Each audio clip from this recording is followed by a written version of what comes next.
Welcome friends, स्वागत है आप सभी का हमारे इस यूट्यूब चैनल लिरॉक एजुकेशन में। और एप्टीट्यूड सीरीज़ को कंटिन्यू करते हुए अगला जो टॉपिक है वो है डाइस यानी कि पासा के बारे में। तो आज के सेशन में हम लोग थोड़ा सा इंट्रोडक्शन देखेंगे डाइस के बारे में, फिर क्लोज्ड डाइस और कलर्ड डाइस से रिलेटेड कॉन्सेप्ट को यहाँ पर सीखेंगे और काफ़ी आसानी से आप डाइस से रिलेटेड प्रॉब्लम्स को सॉल्व कर सकते हैं। तो यह आप समझ लीजिए कि एक समरी की तरह यह वीडियो हो सकता है, या आप एक रिवीजन की तरह इस वीडियो को देख सकते हैं कि आप रिवीजन के लिए इसका यूज़ कर सकते हैं। काफ़ी आसान है और काफ़ी इजी तरीके से यहाँ पे सारी चीज़ों को प्रेजेंट की गई है। तो सबसे पहले जो डाइस है वो एक 3D फिगर है, ठीक है, और इसके 6 फेस है। जैसे आपने क्यूब देखा होगा, यह क्यूब ही है। तो क्यूब है, एटलीस्ट 3 फेस विजिबल है। एट ए टाइम अगर आप देख रहे होंगे तो आपको एटलीस्ट कम से कम 3 फेस आपको दिखाई देंगे। और ये जो क्यूब है ऑल साइड्स इसके सेम लेंथ के हैं, यानी कि जितने भी इसके साइड्स हैं सारे सेम लेंथ के हैं। तो क्यूब है तो सारे सेम लेंथ के होंगे ही। फिर इसके जो फेसेस हैं या तो कलर्ड किए जा सकते हैं, नंबर्ड हो सकते हैं, साइन या सिंबल और एनी अदर स्पेशल नोटेशंस जो है इसकी दिए जा सकते हैं। ये एग्जामिनर इंडिपेंडेंट है देने के लिए, यानी कि कलर्ड हो सकता है लाल पीला हरा गुलाबी कुछ भी। फिर number 1 2 3 4 sign plus minus multiplication division दे सकता है, सिंबल का खा कुछ भी, अल्फा बीटा या कुछ भी स्पेशल नोटेशंस आपको दिए रहेंगे। लेकिन कॉन्सेप्ट यही रहेगा, कॉन्सेप्ट यही चलता रहेगा। कुछ भी दिया जाए तो आपको इसका यूज करके क्वेश्चन को सॉल्व करना है। तो सबसे पहले ये जो टॉपिक हम लोग यहाँ पे लेंगे वो क्लोज्ड डाइस का टॉपिक लेंगे। तो आइए जानते हैं कि टाइप्स कितने होते हैं, यानी कि डाइस के टाइप्स क्या हैं। तो बहुत सारे लोगों को इसमें कन्फ्यूजन रहता है कि डाइस के जो है वो टाइप्स को कैसे हम लोग समझें। तो समझते हैं कि 2 टाइप्स ही होंगे, एक स्टैंडर्ड डाइस होगा और एक नॉर्मल या सामान्य पासा होगा। तो स्टैंडर्ड नाम ही रखा गया कि स्टैंडर्ड है, तो उसका मतलब ये है स्टैंडर्ड डाइस का कि अपोजिट फेस का जो सम है वो 7 है। डाइस में जनरली हम लोग क्या यूज़ करते हैं, 1 से लेकर 6 तक डॉट्स यूज करते हैं, 1 डॉट एंड 2 डॉट इस तरीके से।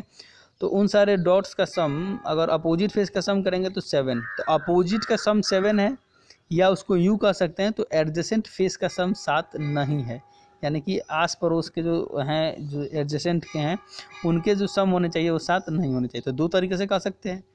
तो सीधे याद रखें कि स्टैंडर्ड है यानी कि अपोजिट है वो 7 होगा, नॉर्मल डाइस है उसका अपोजिट 7 नहीं होगा, ठीक है, तो उसका एडजेसेंट 7 होगा।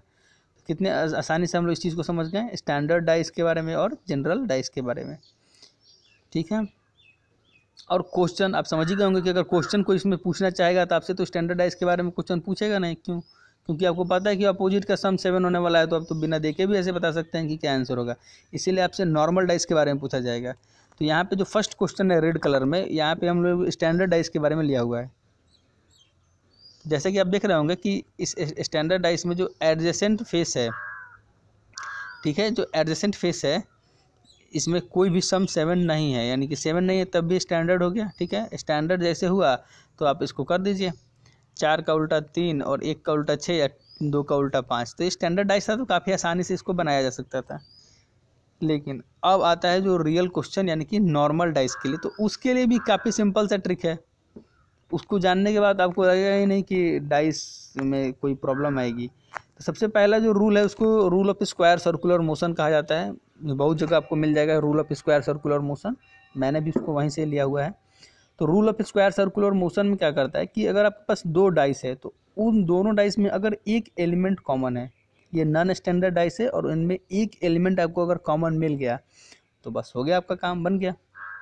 जैसे कि क्वेश्चन में लिखा हुआ है 1 6 और 5, ठीक है, और 2 1 और 3 इस तरीके से लिखा हुआ है। तो आपको क्या करना है कि जो भी एलिमेंट कॉमन है वहाँ से लेकर के आप घड़ी की दिशा में यानी कि क्लॉकवाइज आपको वहाँ से रोटेट कर जाना है।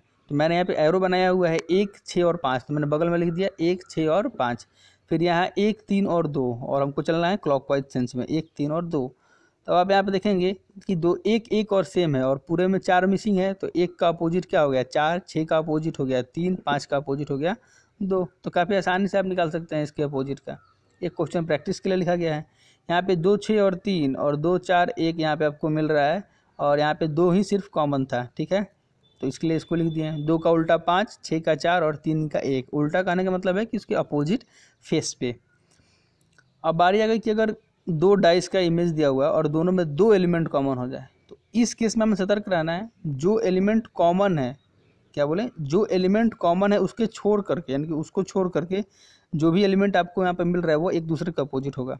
यानी कि यहाँ पे 4 और 6 दोनों में कॉमन है, तो 1 और 5 जो है एक दूसरे के अपोजिट होंगे। बस इससे हम सिर्फ यही कंक्लूजन निकाल सकते हैं कि 1 और 5 अपोजिट होंगे। ठीक है, इससे ज़्यादा कंक्लूजन निकालिएगा तो कन्फ्यूज हो जाइएगा, क्योंकि और गलत भी हो सकता है, क्योंकि उसकी हाफ पॉसिबिलिटी होगी कि क्या होगा। नेक्स्ट में जो है वो इस तरीके से दिया जा सकता है, चूज नॉर्मल डाइस। ठीक है, इसमें से कह रहा है कि आप एक नॉर्मल डाइस को चूज कीजिए। तो नॉर्मल डाइस को चूज करने के लिए क्या बताया गया था आपको? तो नॉर्मल डाइस को चूज करने के लिए बताया गया था कि एडजेसेंट फेस क्या हो जाए, उसका 7 हो जाए, तो नॉर्मल डाइस है। तो जैसे कि यहाँ पे टिक मारा हुआ है मैंने, एडजेसेंट फेस के आस पर उसका जो फेस का सम जो है किसी 2 नंबरिंग वाले का, वो क्या हो जाएगा 7। फिर आता है अपोजिट टू ट्रायंगल, यानी कि यहाँ पे पूछा जा रहा है कि अपोजिट टू ट्रायंगल क्या है। अपोजिट टू ट्रायंगल यहाँ पे हमसे पूछा जा रहा है कि अपोजिट टू ट्रायंगल क्या आएगा। तो यहाँ पे जो सिंबल्स दी हुई हैं उन सिंबल्स का हम इस्तेमाल करते हुए अपोजिट टू ट्रायंगल्स को फाइंड आउट करेंगे। तो सिंपल तरीके से है, यहाँ पे प्लस ट्रायंगल और रेक्टेंगल, प्लस ट्रायंगल और रेक्टेंगल, प्लस ट्रायंगल और रेक्टेंगल दिया हुआ है, प्लस स्टार और जीरो। तो समझ गए होंगे कि प्लस ट्रायंगल और स्क्वायर और प्लस मल्टीप्लिकेशन और यहाँ पे जीरो। तो इस तरीके से ट्रायंगल का जो अपोजिट है वो क्या है, स्टार है। फिर क्वेश्चन है रेड वाला, जो क्वेश्चन है अपोजिट टू 2, तो 2 के अपोजिट क्या है, अपोजिट टू 2, अपोजिट टू 2। तो यहाँ पे सिंबल एक सिंगल सा डाइस का इमेज दिया हुआ और आपसे पूछा रहा है कि अपोजिट टू 2 क्या है। तो आपको 1 और 6 तो दिख रहा है, तो ये तो अपोजिट होगा नहीं, तो 2 के अपोजिट क्या हो सकता है, 3, 4 या 5। तो इस तरीके के क्वेश्चंस भी आपसे पूछे जाते हैं। तो मैंने सारे वैरायटीज़ के क्वेश्चन को यहाँ पर इंक्लूड किया हुआ है। फिर ये तो हो गया क्लोज्ड डाइस के बारे में। अब आता है कलर्ड फेस के बारे में। तो जैसा कि मैंने बताया था कि कलर्ड फेसिंग में आप कलरिंग हो सकती है इसकी अलग अलग तरीके की या सेम तरीके की, तो उस तरीके से आपको पूछा जाएगा। जनरली इसमें अलग अलग फेसेस को अलग अलग कलर से यहाँ पर क्या किया जाता है, उसको रंगा जाता है। तो यहाँ पे मान लीजिए कि हमारे पास 3x3x3 का एक क्यूब है। कलर्ड फेस जो कॉन्सेप्ट है वो कलर्ड फेस क्यूब का जो कॉन्सेप्ट इसलिए ले आता है क्योंकि मान लीजिए आपसे पूछा गया कि आपने जो क्यूब है उसको 6 फेसेस को अलग अलग रंगों में रंग दिया है और उसके बाद उसको स्मॉल डिफरेंट साइज़ के क्यूब्स में स्मॉल साइज़ के क्यूब्स में आप उसको कट कर रहे हैं। तो कौन कौन से फेस पे कितना कितना कलरिंग आएगा, यही कॉन्सेप्ट होगा। क्योंकि हम लोगों ने आउटर सरफेस पे पेंट किया हुआ है, तो कट करने के बाद जो इनर सरफेस हमको मिलेगा वहाँ पे पेंट नहीं होगा। तो इसी कॉन्सेप्ट को यहाँ पे यूज़ किया जाता है। तो इसको जनरली आप इस काउंट करके भी कैलकुलेट कर सकते हैं, लेकिन जब बड़ा यानी कि मान लीजिए 5x5x5 का आपको अगर क्यूब मिल जाए तो आपको काफ़ी टाइम लग सकता है। तो उस टाइम को रिड्यूस करने के लिए यहाँ पे कुछ सिंपल ट्रिक्स हैं, उस ट्रिक्स को ध्यान रखिए और ट्रिक्स भी बहुत आसानी से याद हो जाएंगे। तो यहाँ पे थोड़ा सा एक कॉन्सेप्ट है उसको समझिए। जैसे कि यहाँ पे हमारे पास 3x3x3 का एक क्यूब है और इसको हमको 1x1x1 में इसको यानी कि 1 यूनिट उसकी लंबाई, 1 यूनिट चौड़ाई और 1 यूनिट ऊंचाई के क्यूब में उसको हमको काटना है। ठीक है, उसको हमको काटना है। तो सबसे पहले हमको निकालना होगा कि कितने क्यूब्स इसमें से निकलेंगे। तो 3x3x3 में से 1x1x1 के हमारे पास 27 क्यूब्स उससे निकल जाएंगे। यानी कि आप देख सकते हैं 3 × 3 और × 3 27 हो जाएगा और 27 में 1 से डिवाइड कीजिएगा तो हमारे पास क्या आएंगे कि 27 स्मॉलर क्यूब्स हमको मिल जाएंगे। तो n की जो वैल्यू है यहाँ पे देखिए, n dimension of bigger upon dimension of smaller cube. ठीक है, number of small cubes form. तो 3x3x3 27। ठीक है, तो n यहाँ पे लिखा है कि डायमेंशन ऑफ बिगर। तो पूछा जाएगा कि कितने नंबर ऑफ स्मॉल क्यूब्स बनेंगे। तो हमारे पास स्मॉल नंबर ऑफ क्यूब्स क्या बनेंगे, 27 स्मॉल क्यूब्स बनेंगे। ठीक है, और n की जो वैल्यू है तो डायमेंशन ऑफ बिगर, तो यहाँ पे डायमेंशन क्या है बिगर क्यूब का 3 और डायमेंशन ऑफ स्मॉलर क्यूब क्या है 1। तो 3 / 1, तो n की वैल्यू हमारे पास क्या आ जाएगी 3। ठीक है, अब अगर आप इसको काउंट करना चाहते हैं तो 3 कलर्ड क्यूब क्या है, तो कॉर्नर पे ही आपको 3 कलर्ड क्यूब मिलेंगे और कॉर्नर वैसे आपको 8 मिलेंगे। तो क्या हो गया, 3 फेस जो कलरिंग वाले होंगे वो सिर्फ 8 क्यूब होंगे। कैसे भी काट लीजिए, 3 कलर्ड जो होंगे 3 कलर्ड क्यूब जो होंगे वो सिर्फ 8 होंगे। फिर 2 फेस कलर्ड क्यूब, यानी कि 2 फेस जिसका कलर्ड हो। ठीक है, 2 फेस जिसका सिर्फ कलर्ड हो। तो 2 फेस कलर्ड के लिए आप अगर देखना चाहेंगे तो ये जो हैचिंग है उसके ऊपर नीचे वाले जो भी एलिमेंट है और साइड वाले जो एलिमेंट है दोनों वो सिर्फ आएंगे। तो आप कह सकते हैं कि उसके लिए फार्मूला 12 n-2, n जो वैल्यू है आप यहाँ से ले सकते हैं। ठीक है, इस केस में आपको 12 ही मिलेंगे, 4 इधर और क्योंकि 4 इधर आ जाएगा तो उधर के फेस में काउंट नहीं होगा, तो 4 4 और 4 यानी कि आपको सिर्फ 12 मिलेंगे 6 फेसेस पे। फिर वन फेस कलर्ड क्यूब जो सेंटर वाला है वही आपको वन फेस कलर्ड मिलेगा। तो 6 × n-2 to the whole square, 6 × n-2 to the whole square इसका यह फार्मूला होगा। तो इस केस में आप देखेंगे तो 3 - 2 = 1 यानी कि 6 फेसेस ऐसे होंगे, क्योंकि सेंटर वाला ही वन कलर्ड होगा तो आप ऐसे ही पता लगा सकते हैं किस तरीके से होगा। ठीक है, अब नो फेस कलर्ड क्यूब, तो जो इंटरनल होगा वो फेस कलर्ड नहीं होगा, तो n-2 to the power cube.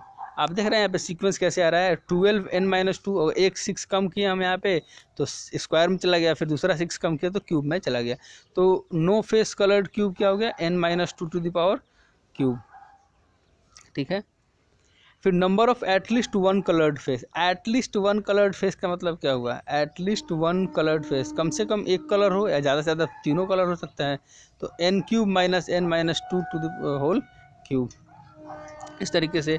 फिर नंबर ऑफ कलर्ड फेस, अब पूछा रहा है कि कितना नंबर ऑफ कलर्ड फेस है, तो वही है एटलीस्ट वन कलर्ड फेस बोलिए तो, अच्छा नंबर ऑफ कलर्ड फेस बोलिए तो इधर से उधर एक क्वेश्चन पूछने का तरीका है ताकि स्टूडेंट कंफ्यूज हो जाए और जानते हुए भी गलती कर दे। तो इस तरीके से कभी कभी आपसे पूछा जा सकता है कि कितने स्लाइसेस में हम डिवाइड करेंगे तो कितने नंबर ऑफ क्यूब्स बनेंगे, 2 स्लाइस में डिवाइड करेंगे तो कितने नंबर ऑफ क्यूब्स या क्यूबॉइड बनेंगे, तो उस तरीके से भी क्वेश्चंस को पूछा जा सकता है। तो इस सेशन में हम लोगों ने क्या देखा, हम लोगों ने क्लोज्ड डाइस के बारे में देखा और यहाँ पे कलर्ड डाइस के बारे में जाना और उसकी कॉन्सेप्ट के बारे में सीखा। तो नेक्स्ट वीडियो में हम लोग डाइस से रिलेटेड ओपन डाइस के बारे में जानेंगे और नया वीडियो लेकर के आएंगे अदर एप्टीट्यूड सीरीज़ पे। So hope you enjoy this video, thank you.